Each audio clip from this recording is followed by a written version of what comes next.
Welcome to Storytime with Mrs. Cushman. Today we have a biography, which is a book that's about a person's life, so it's nonfiction.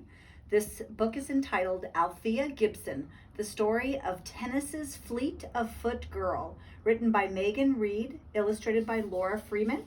They wrote this book together in 2020, so it is just 1 year old. I was a tennis player when I was a little girl, so I like books about tennis. The championships at Wimbledon, England were where the most famous tennis athletes in the world competed to be the best.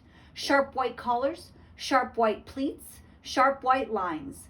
But in 1940s Harlem, the quickest, tallest, most fearless athlete was Althea Gibson. Harlem is in New York City. It's a part of New York. At 13, Althea didn't know about Wimbledon, and she didn't care. When summer came and school let out, the only thing on her mind was this: the play streets up on 143rd. For 2 months, the neighborhood streets were barricaded off and kids ruled the hot asphalt. Althea! Althea! Everywhere she went, they called the fleet of foot girl to play. Althea played all right: stickball with the boys, basketball with the girls, paddle tennis with anyone and everyone who would hit with her. She reigned supreme. If she put her mind to it, Althea was always the best at everything except sitting still. When summer was over and traffic returned to Harlem's busy streets, she still needed to move. Althea heard about a place 6 blocks up where black folks could play tennis, the Cosmopolitan Tennis Club. She walked in like she already belonged, grabbed a ball and a racket, and started to swing. "Who is she?" the grown-ups at the club asked. She could sprint and turn and leap like a natural. "I'm Althea Gibson," she announced, smiling widely. "You should play with me." She found her new play streets on the club's courts. She loved the way the balls cracked, pah, against her racket's taut strings. She started to spend more and more time at the Cosmopolitan. There, Althea wasn't just a scrappy, long-legged tomboy. No, she was pure talent, pure force. The managers knew her family didn't have much money, so they let her do odd jobs in exchange for lessons. Maybe, just maybe, the folks at the Cosmopolitan thought this fleet of foot girl could play tennis against the country's best. Whites only. There was one big problem. Laws and white people's prejudices kept black and brown Americans from claiming the same rights to work, vote, buy property, and live freely. Black people could play tennis in their own league, but never with white people. Clubs like the Cosmopolitan were rare. Who could challenge Althea when she had already beat everyone there? Being the quickest, tallest, most fearless player in Harlem wasn't enough for Althea. She wanted to be a tennis champion. She started traveling for matches and training with other black players in the American Tennis Association. She had a big serve and an even bigger personality. She was eager to prove herself that she wasn't always kind. She never wished other players good luck and would taunt them while they hit.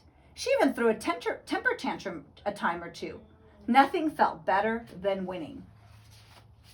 And she hated when something got in the way of that.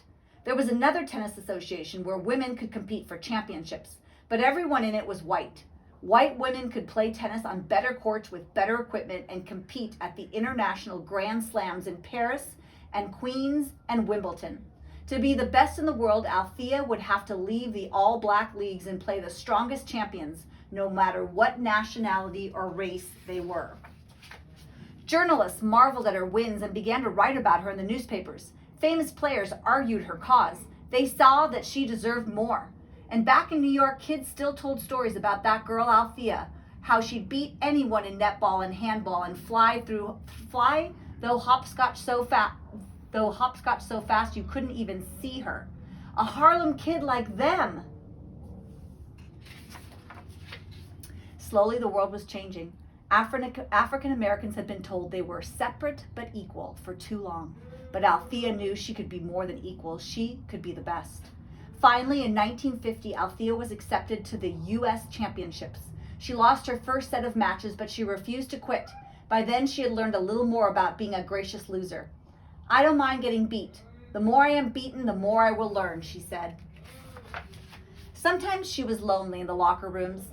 Althea was left out of other players' inside jokes and secrets. She wasn't rich. She didn't look like them. She didn't play like them. but when she charged the net, no one could doubt her confidence and power. When the season ended, she still craved the court, just like when autumn came and the Play Street's barricades were put away. She couldn't just sit around. Althea was off to travel the world. Forehands in France, ground strokes in Germany, backhands in Burma, serving in Sweden. Althea just kept winning and winning. In Paris, she even became the first black person to win a Grand Slam. But Althea had set her sights on claiming the silver trophy at Wimbledon, the biggest and best tournament of them all.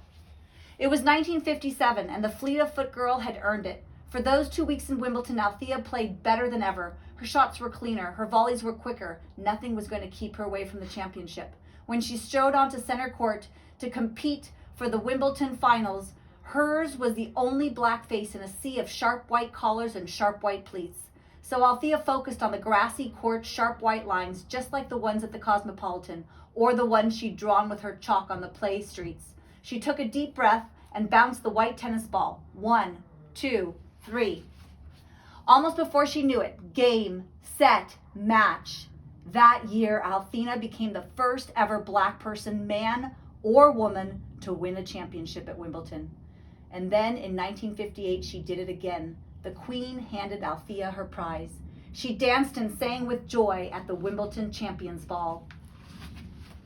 But best of all, back in New York that summer, they threw her a ticker tape parade. Althea, Althea, they cheered loudly for the quickest, tallest, most fearless girl Harlem had ever seen. And here's a quote by Althea Gibson. It says, "I want the public to remember me as they knew me, strong, athletic, smart, and healthy. Remember me, strong and tough and quick, fleet of foot and tenacious." And then there's some notes by the author at the end of the book here and some more important dates about her. She actually went to college at Florida A&M University with a full athletic scholarship. This is a really inspiring, wonderful story, and I hope you enjoyed it.